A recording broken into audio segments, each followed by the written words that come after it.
Good afternoon, everybody. Welcome to today's webinar as part of Contino's ongoing CloudFest extravaganza over the summer period.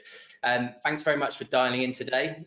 We're really excited to be talking to you about the state of DevOps in cloud and financial services. But I'm even more excited with the panelists that are joining me today. We've got some really esteemed subject matter experts from across financial services, both banking and insurance. And I think they're going to really impart a great deal of knowledge and experience based on their respective journeys to date. In terms of today, you have myself, Ben Saunders. I'm the VP of Consulting and Strategy at Contino. I've been with the business now just under 4 years and have worked primarily across financial services during my career, both on the retail, investment banking and capital markets domain. If anybody after today wants to connect with me on LinkedIn, then feel free to do so. You're also welcome to follow me on Twitter. You'll probably just find me complaining to all of my service providers and trying to get money off things moving forward. In terms of the panel that we're joined by, I'll go into those in a moment or two, but just about Contino. So for those of you that haven't ever worked with us, we are a digital transformation consultancy. And we help many of the world's leading brands modernize the products and services that they deliver to their customers by embracing modern engineering practices that are akin to DevOps, cloud native computing, and more often now we're helping customers really harness the intelligence that they can get from their data and make more informed decisions for their businesses and how they engage with their customers. As an organization, we've been going for about 6 years. We've scaled to 400 people globally. Traditionally, we're headquartered here in London, but have offices in North America and Asia Pac. And we are probably one of the most referenceable professional services businesses when it comes to enterprise DevOps transformation, but really helping lead our customers forward into the digital age. And in terms of our engagements, we've executed over 250 pieces of work with some fairly reputable organizations, both across public and private sector. So to count some of our customers, Allianz, Barclays, HSBC across the financial services vertical. As I said at the start of today's presentation, we are joined by an esteemed panel, and I would first like to ask Shaq to introduce himself. Shaq? Hi, good afternoon, everyone. So I'm Shakil Butt, or Shaq. I'm Technology and Delivery Lead at Green Flag, which is part of the Direct Line Group. And I'm responsible for a technology transformation that we're running at the moment. We're in year 2 of a 5-year program. It's very exciting, lots of DevOps Cloud stuff that we're doing there. That's me. Brilliant, thanks very much, Shaq. And Richard, if I could hand over to you as well, please. Hey, Richard James. So I am working at Nationwide, leading on ways of working modernization. Perfect, thanks very much, RJ. And we're also joined by Leanne today from Nationwide. Leanne, if you could be kind enough to introduce yourself. Sure, thank you. Hi, I'm Leanne Bridges. I'm the head of Intelligent Controls at Nationwide. Intelligent Control is essentially our approach, our methodology of how you operationalize the control through DevOps. So how we start to bring that risk and control work closer to the work of delivery teams. Smashing, brilliant. Thanks very much, Leanne. And last but by no means least, Matt, if you could kindly introduce yourself, please. Hi everybody, I'm Matt Davis. I'm Head of Engineering for Cloud at Lloyds. I've been with the bank for 3 years and I've been busy driving our cloud native strategy, particularly with Azure and the Contino team for the last 2 years. Previous to that, I was at Net-a-Porter Group, where I also did 2 cloud migrations with AWS with them. Brilliant. Thanks very much, Matt, and thanks very much to the rest of the panel for those introductions there. As I said at the top end of the call, really excited to hear from everybody.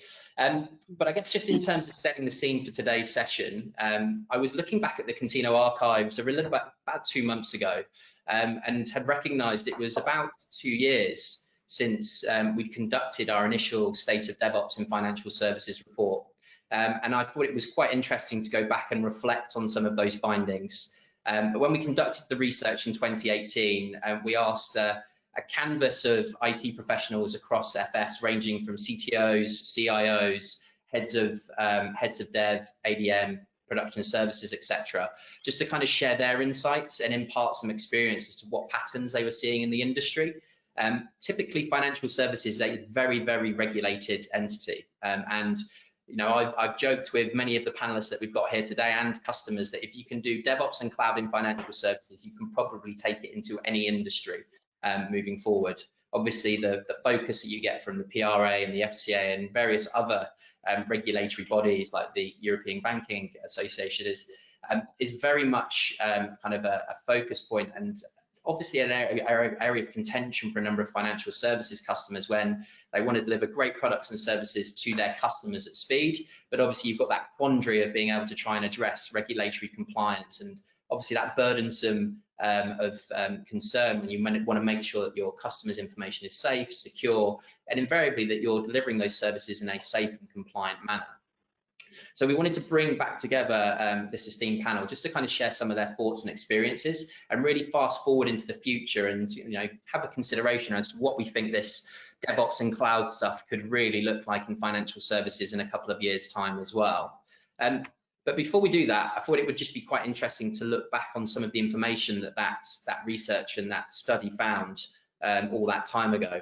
And 2 years is a really long time, particularly when you've been locked up for 6 months of those 2 years as well. But at the time of our research, 43% of our respondents felt that there was a massive growth in increasing competition from digital startups, fintech challenge banks, the likes of Monzo, Starling, numerous others like Revolut. And that was really the #1 driver for digital transformation within financial institutions.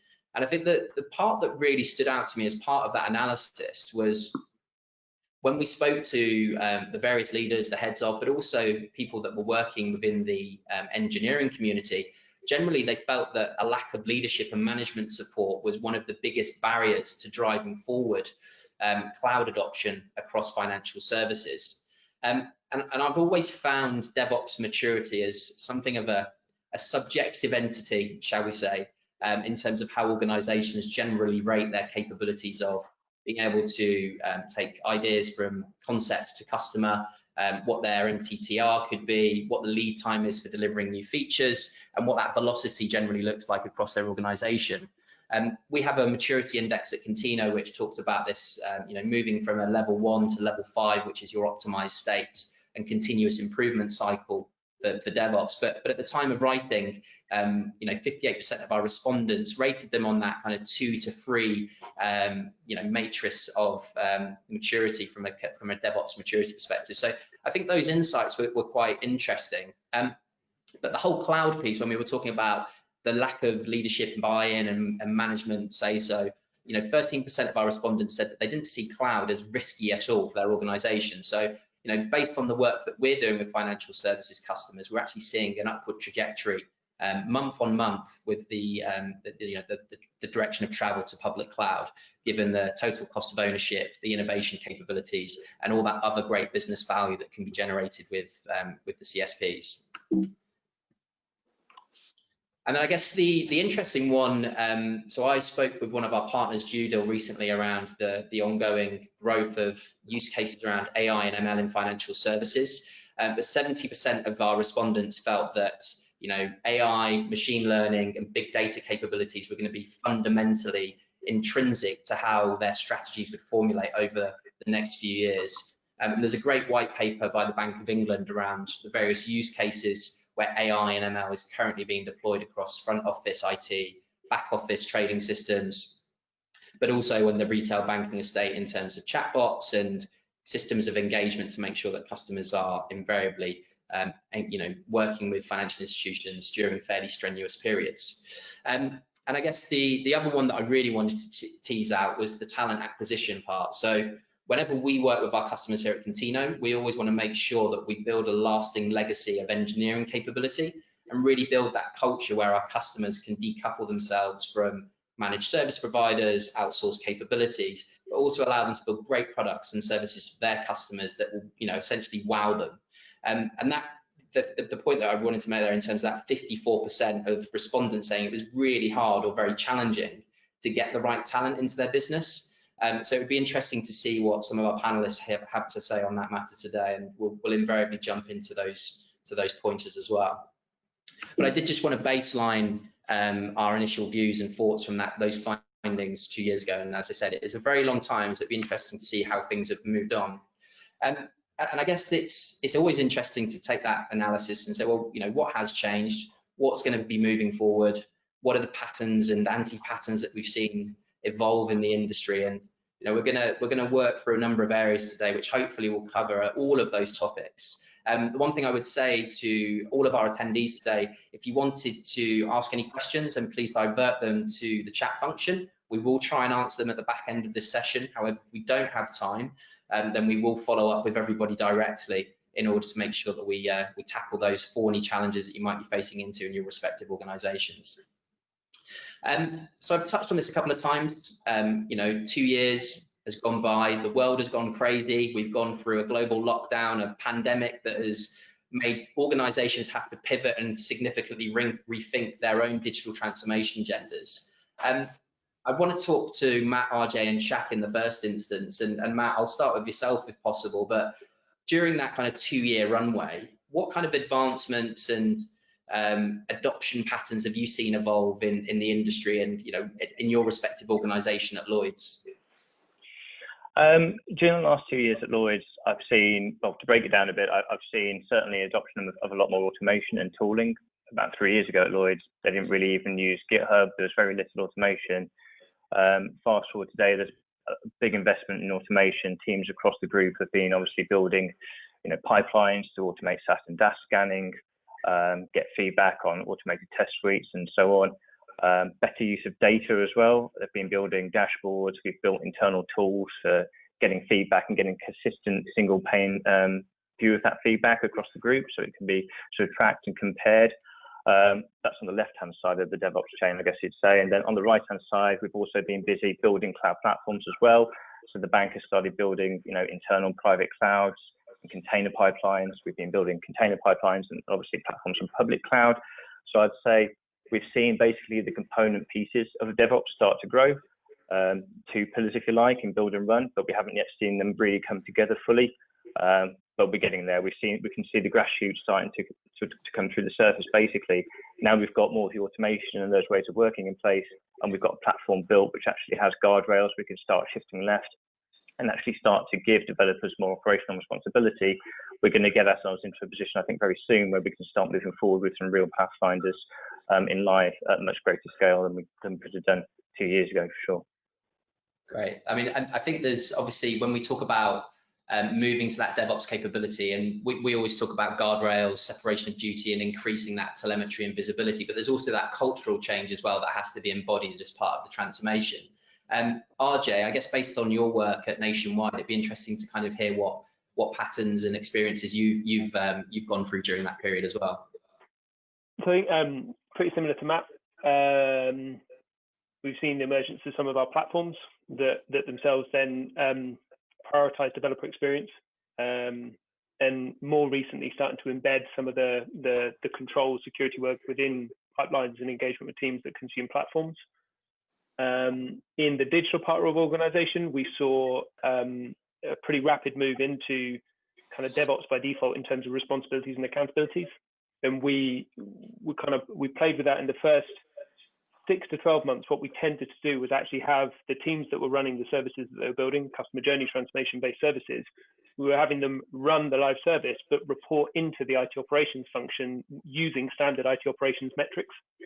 Now that got to a place where actually both the adoption of some of the public cloud platforms, AWS-based platforms that we built to support the service, both in development and in operations, that helped kind of make that topic less scary, both for our development, but particularly for our IT operations colleagues.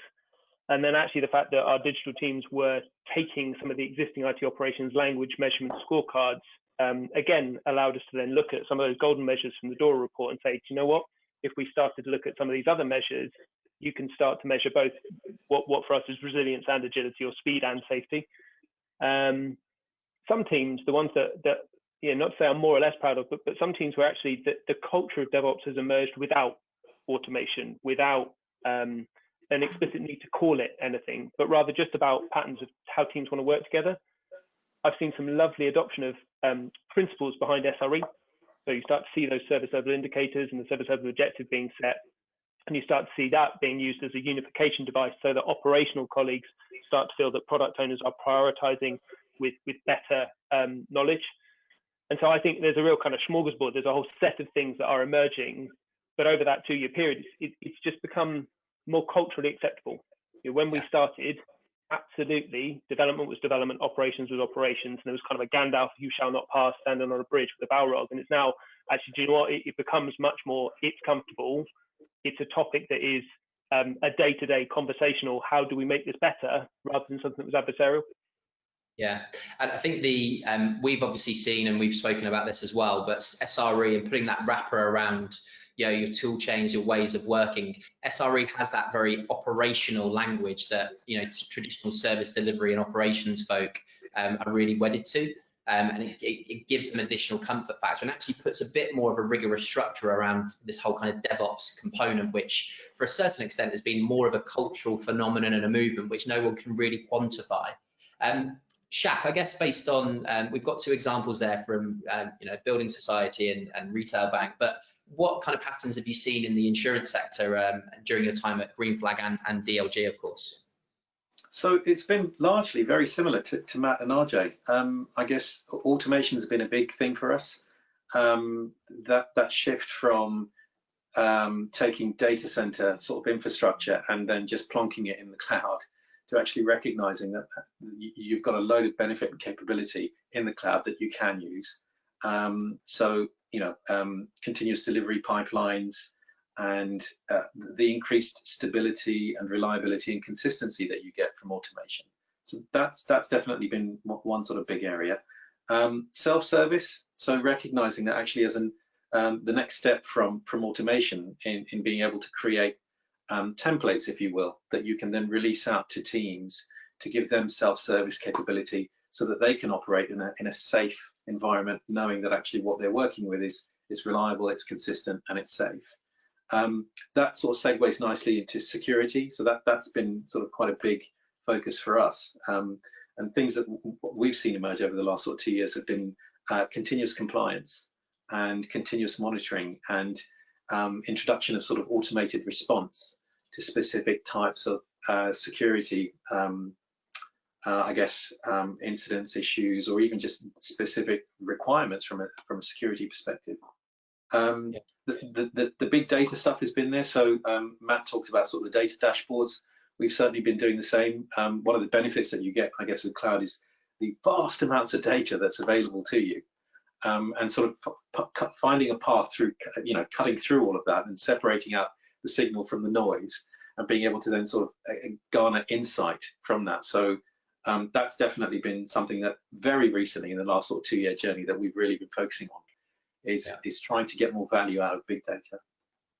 Yeah, so I think that the data and the telemetry piece is really, really important, because I think if you can't base it on an evidence-based fact, it's very hard to win the hearts and minds of people that the change that you're trying to embody is actually adding that significant business value. And look, it's not all plain sailing, right? This stuff is really, really hard. There's the cultural change, there's the technology component that is probably the easiest piece, but then there's all of that ancillary process reorchestration that also has to happen, and the operating model that functions around it. I guess, Leanne, it'd be interesting to kind of hear some of your experiences, right? So we mentioned that plain sailing comment, but based on your experiences, what were some of the toughest challenges that you had to overcome? And I guess, how did you go about that based on your experiences nationwide? I think one of the biggest challenges is people are seen as different. So you get these kind of different teams. And I think it comes back to this need to work in a much more collaborative way. You need to kind of frame that culture so that everybody shares that same outcome and you're all going after the same thing. Risk and control is often cited as like an uber impediment. There's an element of fear that goes with risk folk. People don't really want to have you in the room. And so you're often kind of an endpoint thought or a pre-clearance thought. And that's really the worst point in time to be getting involved in something is at that endpoint, because you're ultimately going to end up with rework. You're going to have to go back to the beginning and do something different. So if you can recognize that all of these things are all part of the product, I think it starts to shift things. If you can start to recognize that risk and control activity is really just part of the work, and so the way in which you architect that work and bring those people to that work to work in that really cross-functional way, that's where you start to get real outcome and real results, because you're able to build good products. So you build the right thing, you build it in the right way, but you do that first time. And so you really start to enable that kind of pace and speed, because you're not having to go back through the kind of bureaucracy loops, which is what risk and control activity usually feels like. And so I think the more that you can have that kind of openness and open door, the more that you can recognize from the get-go that the thing that I'm building needs to be risk-centric. I need to understand the control expectation of whatever that outcome looks like. You bring the right people to be part of that conversation really early so that you can architect the solution well. And that for me is the real key. I think if you don't do that, then it ends up rework. And we spend a lot of time in remediation and rework because of the afterthought of risk and control rather than it being a forethought. Yeah, absolutely. So I think that when you push everything through an application delivery pipeline, or you've got your infrastructure defined as code, you can actually have increased visibility of who's doing what, when, where, and how, right? And that whole position of no single person can push code into the production, and making sure that you've got strong separation of concerns can actually only be increased. And it's interesting to hear you touch on kind of the risk and controls point actually being your friend. If you get this all done right, it makes it a lot easier for you to deliver changes to your customers, which is the important thing. I guess, Shaq, it'd be interesting to hear some of your experiences. I know that we've obviously chatted over some of the challenges that we've experienced on the day-to-day basis and overcome one or two, but it'd be interesting to hear your views. Sure, and I think it's interesting because actually, if you take a lens through the organization vertically, then at different levels in that sort of hierarchy, I experienced all as a program or even a business unit, we experienced different challenges that we had to overcome. So at the very top of the tree, it was just the very fact that it was different. DevOps was just a different way of doing something. And actually senior leadership really, I guess, needed a lot of time to come on the journey with us to actually understand what this meant, and the fact that this wasn't going to introduce risk into the business, it wasn't going to put anything in jeopardy. It was actually more of an evolution of how we were working, and would bring benefit to it on many different levels. If you then sort of come down further in the hierarchy, the big one for us actually was the operating model, and that's where in trying to introduce this sort of DevOps approach at scale, across the business, team structures, governance, the technology choices that we needed to make, talent that we needed in the business, and the upskilling of that talent. Those were all sort of different aspects of this overall sort of challenge at our level, at the program level, of how we would make it work. One of the things that we did find that was quite useful as an approach, actually, as a tactic, was this, we sort of coined the term internally, test and learn. And the idea was when there was something new that we wanted to introduce, such as an automated trigger to be able to push into production, financially regulated. So of course, the separation of duties and concerns, having multiple sign-offs so that you've got that protection in place, is something that we'd always had traditionally. Very difficult though when you're working in a 2-week sprint and you're trying to get something live quickly. So it was a case of, look, there's a way that we can automate this, and that will speed up time. And literally, I think when we got to the end of the solution, it went from taking 4 days to get something approved and pushed into production. We were able to do it within, I think, an hour. But getting the business and all of the various teams involved from this mindset of, hang on, we've always done it this way. Now you're saying you're going to have this automated process. None of these people are going to be involved. That makes me very nervous. So we found a project that was very low risk, very small. We were able to almost deem it as a proof of concept to prove actually how it would work, so that we could demystify a lot of the concerns and the worries people would have. Because that's the other challenge, is that so many buzzwords floating around in this space. Everybody has their own interpretation of what DevOps means. And so by trialing it, testing it, showing people, bringing them on the journey, and then developing and moving, scaling it up from there, we found we were able to win a lot of hearts and minds across the business. Yeah, I think if you ask 5 people for a definition of DevOps, you'll probably end up with 8 responses. It's always been a very contentious point here at Contino as well as to what it actually means and what it is. I guess when we, so some of those examples are what we've seen on a regular basis. I think that, making everything evidence-based is fundamental as part of these transformation initiatives. The hearts and minds piece as well is really critical. And you mentioned about people hearing things on the wayside, and corridor chatter, and that water cooler moment where someone says, have you heard what these folk are doing over here around the DevOps? That's kind of where the secrets creep in. And I think when we've worked together and we've executed game days and we've brought security and we've brought compliance and platform engineering and front end dev all together to really show people how all this stuff works and getting them fingers on keyboards and understanding new operational procedures, it really does bring it to life, and it kind of quashes that fear factor. And generally, that's what a lot of this is. I guess the kind of, if I think back to, I was watching The Social Network the other week as well, and there's a famous quote that Mark Zuckerberg once coined around move fast and break things, and then very quickly Facebook became a multi-billion-dollar company, and I think he changed it very quickly to a posture of move fast and don't break things. And I guess invariably within financial services, we typically run critical national infrastructure, payments processing systems, everyday banking applications, mortgages, people getting money into their account from their employers. If that fails, people get angry.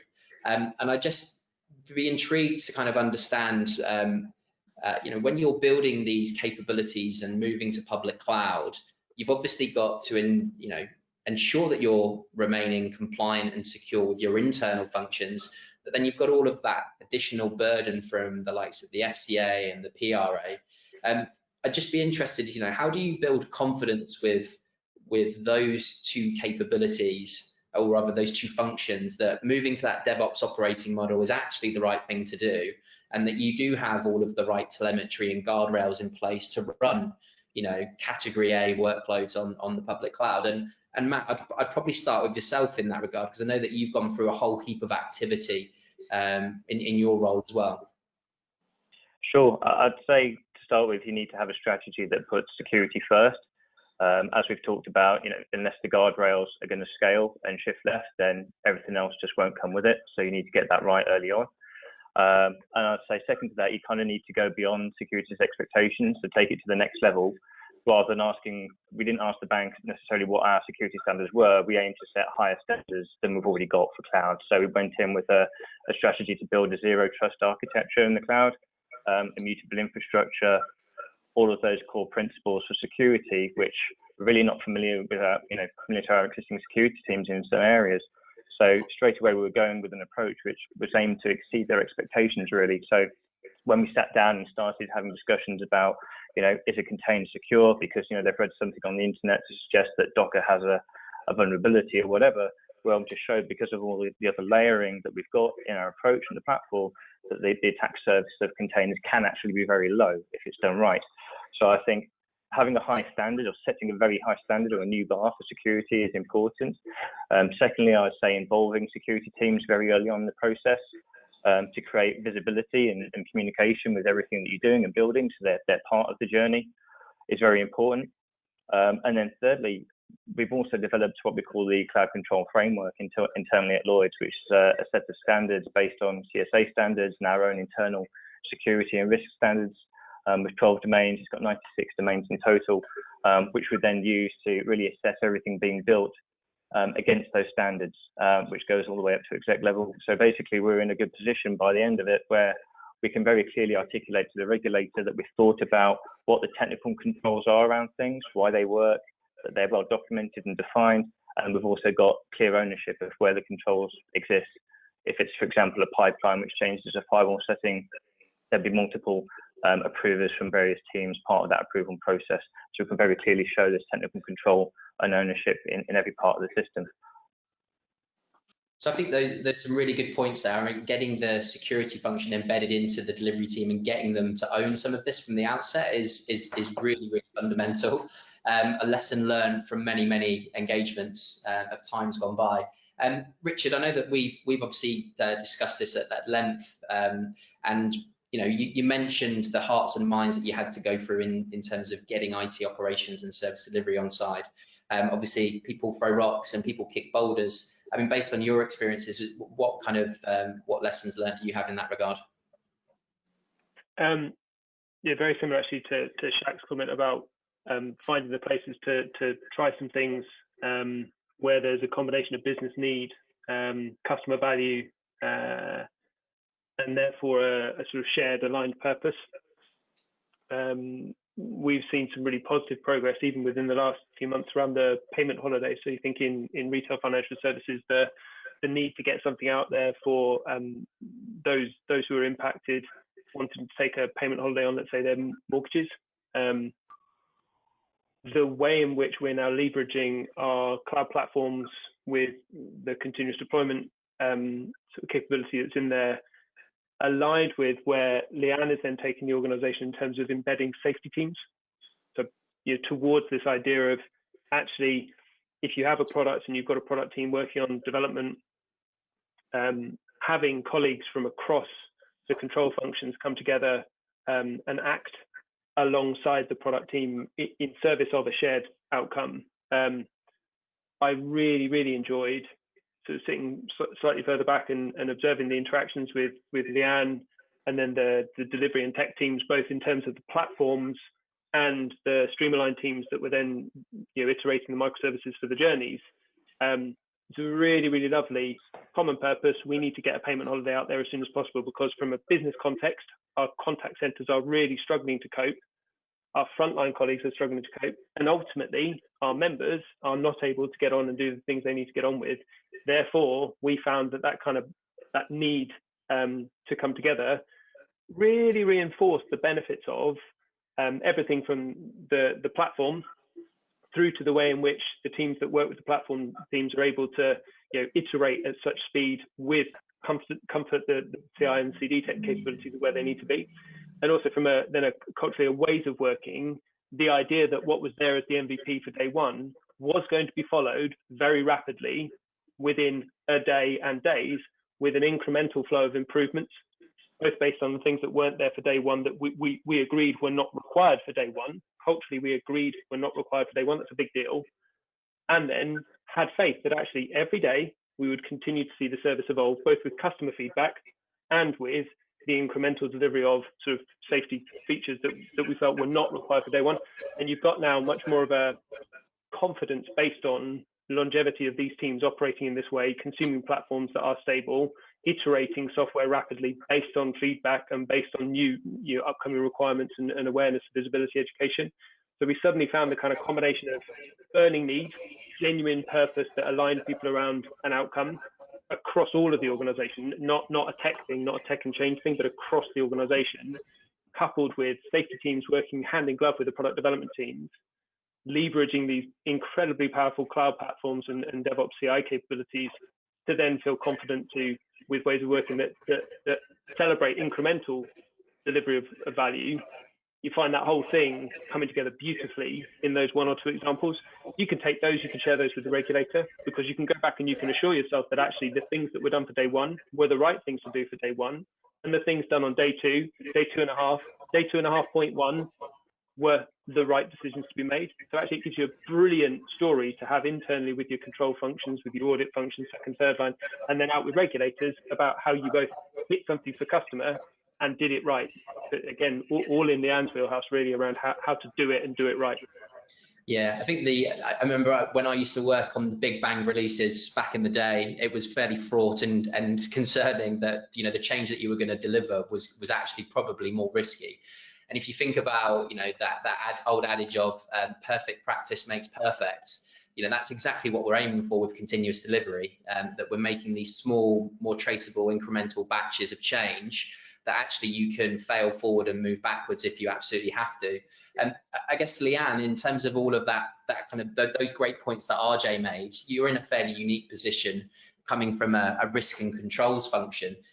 What sort of things would you want to see, or have you asked to see as part of your effort to make sure that you are making sure you've got those guardrails and the right telemetry and control points in place? I think it's a couple of different things, and mainly it's ensuring that people have understood what the risk is. I think often people assume that risk is somebody else's problem, and it's not. It's a product owner's problem. The product owner needs to provide assurance to the rest of the organization that they've properly understood risk and that they're controlling it with whatever it is that they're going to build. They need to be able to provide that assurance in order to derive that trust. And I think trust is really key, because you all have to start to trust each other. And you made the point earlier about fear. And as long as you kind of work within a culture of fear, everybody starts to second guess. you have to be able to build a really strong trusting team, such that you're able to say that if I call out that you need to embed something, trust the fact that I'm telling you that for the right reason. Don't be asking me to prove that every 5 seconds and refer back to different kind of reg guidance and all the different things that you would need to prove that requirement. Just accept the fact that it's needed in order for us to move forward. I think the more that you can move into that space of trust, assurance, and assuredness, then you're able to start to work together in a really productive way, rather than it be a kind of them and us, rather than it be a kind of closed room that risks getting invited into if you properly shoehorn your way in. So having that openness and having that kind of super collaborative team working on that shared outcome, I think is super key. Ensuring that you have thought about all those things up front, rather than having to be told to remember. I think you can remove a lot of that frustration, because that undermines that trust. And so I think if you go in and you know that someone's thought about everything, they're telling you almost the things that they're already doing, the way in which they're controlling their risk and mitigating those for the right outcome, then that makes everything so much easier. And I think that's what then builds that assuredness, such that those folk that need to sign something off do so really quickly. That's how you start to enable that pace, is by building that trusted team to deliver good quality work. Yeah, I think there's some really good points there, and the point. So RJ, you were talking about the mortgage holiday and that compelling event, right? So we obviously find ourselves in fairly odd times with the pandemic, and I think a number of organisations have really looked at their own digital transformation agendas and are probably rethinking about where they are making investments and trying to understand how they can move to a more agile delivery model that is underpinned by public cloud and DevOps. I'd just be interested to pick both, your brains, Richard, and Shaq's. Based on what you're seeing, do you expect that more and more organizations are going to be moving to this kind of DevOps continuous delivery model and in cloud? And I guess what kind of principles do you think that organizations are going to have to consider as applying this into their business? Shaq, if I start with you in the first instance. Yeah, so definitely I think that they will. I know that for our organization and for a couple of places where I've got friends that have been working, end user computing has definitely seen a massive spike in the adoption of DevOps. So this is around, desktop and telephony, because of course, Green Flag's got quite a large call center, and we had to very quickly put everybody at home, and that then put strain on infrastructure that wasn't set up to have the entire workforce overnight work from home. We were able to deal with flexible working, but not everybody. So that was quite interesting, and we very quickly then in that space adopted the DevOps approach to get things up and running. And I think it took us about a week, and we had everybody successfully all working from home. Call center of about 300 people. So that was quite. I was quite proud of that.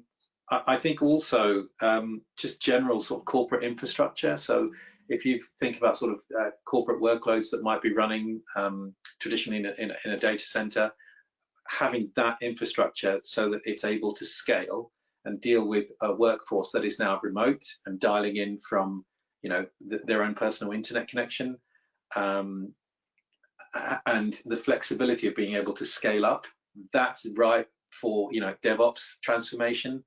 And I think for us the third one has really been self-service for customers, because that's another area where you've got volume going through a specific, for us in particular, through the call center, being able to provide self-service capability to customers very quickly for specific services to ease that strain, I think is also a key area that going forward, I think businesses will look to try and implant that DevOps thinking and approach. Principles wise, I think we've covered some really good points over the last few questions around key principles that need to be adopted. I mean, the most important one for us is DevOps is not an excuse to cut corners on any of the the responsibilities that you have as a business. So security is a first-class citizen, reliability and and governance are all first-class citizens. And I think Matt mentioned it earlier about sort of the left and right. So for us, we always talk about in our automation pipelines, I want security, I want testing, I want automation, all moving leftwards in my deployment pipelines. so that when it goes live, I'm not worrying about having to, have a security check or have a UAT check in place. And that all drives agility, and confidence, which ultimately then delivers business value. So everyone wins in the end. If you've got the right understanding, the right buy-in and support for what you're trying to do, and everybody pulling in the same direction. Yeah, I think certainly in the self-service area, that's something that we've seen take off significantly over the course of the pandemic. More and more customers are deploying the use of chatbots in order to resolve customer queries and at kind of source. I think one of our customers we've seen, first line queries responded to 33% faster, and almost 80% of those queries being resolved at the point of engagement using chatbots and AI and ML capability. And Richard, I guess you're probably going to have some fairly similar sentiment to Shaq, and you spoke about the mortgage holidays example earlier. But what patterns do you think other organisations might be considering, as they embark on this fairly precarious journey? It becomes unfortunately, whether one likes it or not, modern tech drives ways of working that benefit more from bringing development and operations context together, security controls in there. Ostensibly, in tackling modern tech, you tackle ways of working. The thing Shaq touched on as well, you tackle talent and education. So that kind of, moving from age of manufacture to age of software or age of digital, we're now really starting to go up the sort of the slightly steeper curve here, and you're getting into a place where actually the level of education, awareness, a culture of teams evolving, iterating, experimenting, feeling more comfortable with that kind of hypothesis-based development techniques, and the sheer uncertainty. If you want to be able to respond to this uncertainty, you have to be operating this way, because you're not going to have the time to come up with a large deterministic plan, work on a transition to some other team, hand it over to some other team to then operate. It cannot work that way if you want to be able to be sustainable and thrive in this level of hyper uncertainty. So whether it then be about everything from as a service through to simple kind of open source adoption, leveraging more public cloud, or simply an ability to keep up with the pace of either competitors or expectations of customers, or the need to adapt to everyone being remote, you have to tackle these ways of working and culture, behavior, education, talent necessarily, because you can't take the same techniques into this tech world and survive safely. So if you want speed and safety, this becomes a necessity reasonably rapidly.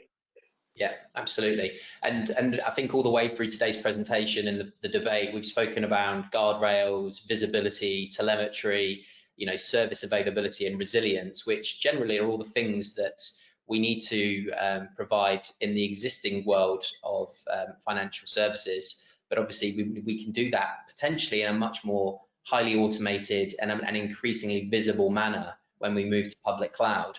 I'm mindful that we are approaching the final 15 minutes of the debate today, and there's two other questions that I'd like to get to, and if we can maybe open up some of the questions that have come through from the audience. There's fortunately no curveballs, which you will all be pleased to hear. But I guess back in 2019, Mark Carney, the former governor for the Bank of England, made a statement where he said around about 30% of the UK's payments infrastructure was already operating in public cloud. Now, I'm not sure if Mark was considering the likes of TSYS as a cloud-hosted environment, despite the fact that they've just made a recent announcement with AWS around a partnership they're embarking on. But based on your experiences, I'd just be intrigued to kind of hear what single golden nugget of advice you would share with our attendees today who are embarking on some probably fairly similar journeys. Matt, if I could probably turn to yourself in the first instance. I would say, don't try to build a data center in the cloud and replicate what you've got today. It's very important that you take a cloud first mindset to things. I think there's things you can do at scale. such as we talked earlier about building automation and tooling like that to help us shift left. That's like the low. It helps to obviously bolster the cost benefit behind doing some of this stuff in the first place. But the really difficult piece will be building a platform which, you know, your security and risk teams are going to be comfortable with, the executive are going to be comfortable with. Until you've got that platform built and you can prove it with something, you're going to really struggle to migrate large workloads at scale and then go off and, you know, create pie charts about all the money we've saved with migration and stuff. You need to build a platform that the bank can be proud of and is happy with and secure in, and then work out, okay, what can we get on first to prove it, make people more comfortable, and as that comfort zone increases, then you can go in migrations as the operating model matures around it as well, obviously. Yeah, I think I presented a webinar at the start of the pandemic around 8 pitfalls to avoid when you move to the public cloud, and the first one was an image that showed a crane lifting and shifting a container and taking all of its existing policies and controls, and that mindset that you've been enshrined in for decades in the on-premise data center, making sure that you don't take that with you. Leanne, I guess it'd be interesting to kind of hear what views you've got, because invariably you tread both worlds, right, in terms of fairly traditional risk and controls, but then challenging the organization to rethink how it calibrates that. What kind of experiences would you share as your kind of one key takeaway? Again, mine would be sort of similar. Don't try and replicate what you've done before, because that's the way that you've always done it, because you're working in a world where that isn't the case. Equally, I think associated with that is around appetite. So really understand what you're getting into and why you're doing it. A lot of people talk about cloud adoption, particularly in the context of either saving money or because they think they can do something quicker or faster. But I think you need to understand why you're moving toward a cloud capability in the first place. And if that is for example, commercial advantage, understand where that offsets against your risk appetite. You need to change your risk appetite to meet whatever that need is. And so if you're going after quicker, faster, if you're going after ability to scale and ability to deploy, recognize that, but against that axis of appetite, and then adjust your appetite. That's what then enables you to not heavy load all of your as-is policy and control into a new world, because you're cognizant of the fact that you're working in a completely different space in a completely different way. And I think that adaptation is part of the kind of key challenge. One of the challenges that we face often is how we bridge that gap and how we bring traditional risk and controls from financial services into a much more technology-enabled, technology-centric space. And so trying to find the way through that is challenging. I don't know that we're there yet, but it's certainly a pathway that we're on.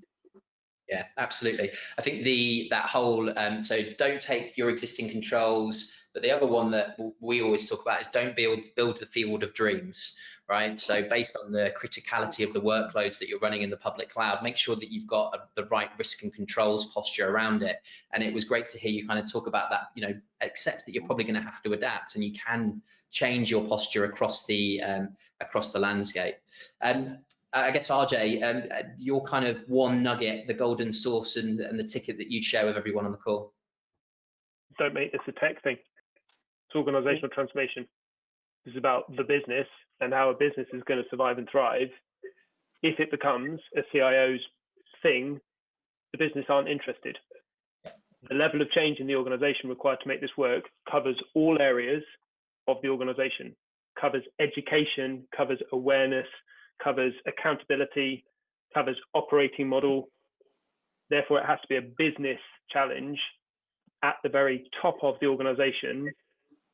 Don't call it cloud transformation. Don't call it DevOps transformation. This is in service of business and member and customer goals. At that point, you have the buy-in you need for the level of transformation required to affect the technology organization changes, because it's not just in tech. Yeah, absolutely. It's putting the customer at the heart of everything that you do, right? And I think making this a technology change is fundamentally the wrong thing to execute upon. And the point that Leanne made, start with why. So Simon Sinek is a great talker, and he always says, look, start with why. Why are you actually doing this? And until you ask that question 5 or 6 times, that's often when you get to the point of asking a technologist as to why they're actually doing that, and then they can chase it back to that business outcome. And then I guess, Shaq, if we can kind of close off on you in that regard, what would your kind of one takeaway be? So I think it would be to not forget to focus on talent and capability. And in getting that right, once you've got them, please listen to them and empower them. You know, if you've got concerns around, you know, what they're going to be doing, no problem. Give those concerns to the team as constraints for them to work within. But, you know, it's really important. DevOps, where I've seen successful DevOps, it's operating at the grassroots at the team level. And so I was given a book by a colleague called The Beautiful Constraint. It's quite interesting how groundbreaking ideas and products came out of people trying to solve a problem within a constraint. So I would say, yeah, get the right people, make sure that you're investing in them from a capability perspective, and then empower them and listen to them. I think the compelling event is the big driver, right, to really make that magnified change all the more important. So we're kind of approaching the last few minutes, and I think there's a really great question that I'd like to close on, and then we'll try and get some audience questions in as well. But we spoke at the top end of the presentation of the last 2 years that have gone by, and I guess I'm going to ask you to travel forward in time in the DeLorean with Doc Brown. But you know, if you were to fast forward into the future, what would you predict to be the kind of state of DevOps and cloud and financial services? And I guess kind of that one statement, and I'll go back the other way, and Shaq, maybe open up with yourself on that regard. So I think for me, the one that I would pull out, and there's a couple, but the exciting one for me is machine learning, AI, and sort of automation and what that brings. For us in particular, once you've wrestled with the big data piece and you've then got it, it's then actually how you can use that and creating automation through machine learning to provide self-service, I think is the exciting piece for what we're looking forward to in Green Flag, and I think what I'm expecting to see become the next big thing in DevOps from my perspective. Yeah, I think the study that we conducted kind of certainly highlighted that 2 years ago, and it has really taken off in the financial services sector, and the use cases of AI and ML, as I touched on earlier. Richard, I guess your views in that regard. Dr. Brown's kind of twisting your arm. What are you going to say? I think the thing I'd aspire to is that we lose the word cloud and we lose the word DevOps. We're not having a debate about it anymore. It's just the ways of working. It's just how things are. So for me, if I fast forward 5 years out, we're not talking about these topics. You don't have a business unless you're operating this way. Therefore, it's not a debate. It's like having the conversation about digital transformation. What business isn't a digital business? Yeah, which bank doesn't build software, right? I think that's kind of the crux of it as well. I guess, Leanne, anything that you'd want to bookend on RJ's point? Similar, really, in that I think it's about how technology adds value. And for me, part of that value is around the quality of the things that we do. And again, I kind of harp on about the fact that controls really are just part of the production of a quality outcome. And so if we start to look at that in that way, what value do you derive from the technology that you adopt? Why do you spend your money? And what do you get from it? And I think it comes back to that question for me. Yeah, really good points. And finally, Matt, we'll close on you. What kind of predictions do you have in this regard?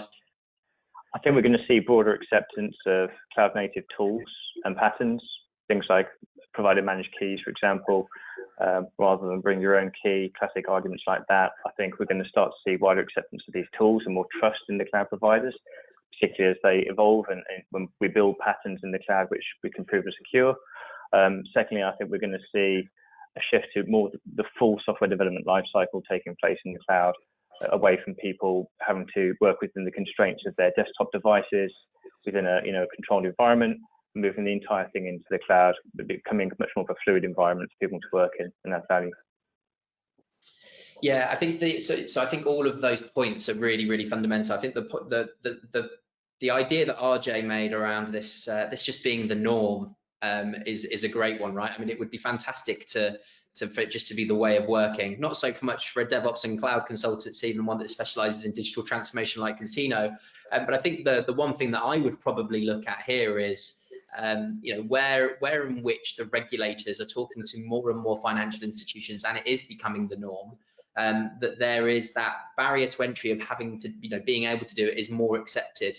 And actually the patterns and the blueprints of how this can be successfully deployed within financial services almost becomes an open source capability and a mindset and generally accepted both from internal compliance and risk functions, but also the regulators themselves. So I think that that's something that may evolve over time. We are approaching the top of the hour, and there have been some questions come in. So Scott and Cohen, I'm mindful that we may not be able to answer them in full, but what we will do is follow up with your requests offline and address those accordingly. The one thing I did want to close on as well, though, but today we've spoken around operational resilience and public cloud and risk appetite and moving workloads at speed. And we've also spoke around the necessity to build your transformation around your customer, as Richard alluded to as well. But invariably for organizations that work in financial services, they have to report back to the regulator.